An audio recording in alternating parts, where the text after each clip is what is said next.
நீண்ட காலத்துக்கு முன்னாடி உலகத்துல நிறைய பறவைகள் இருந்துச்சு. அதுக எல்லாம் சாம்பல் நிறத்துல இருந்துச்சு. ஒரு நாள் அரச பறவைட்டு இருந்து அழைப்பு வந்திருக்கிறத கேள்விப்பட்டு எல்லா பறவைகளும் ஒரு இடத்துல கூடுனாங்க.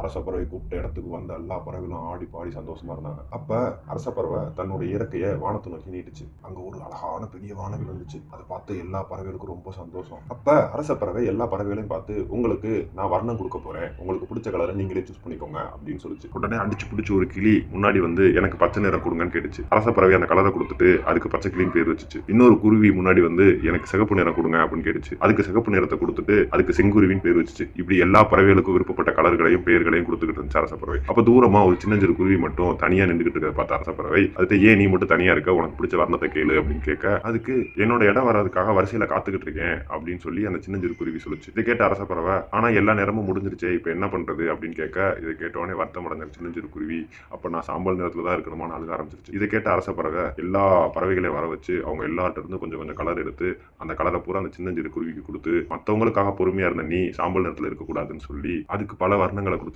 அது பார்க்க ரொம்ப அழகா இருந்துச்சு. அதுக்கு அரச பறவை பஞ்சவர்ண கிளின்னு பேர் வச்சு. பொறுமையா இருந்தா நமக்கு கிடைக்க வேண்டியது கண்டிப்பா கிடைக்கும்.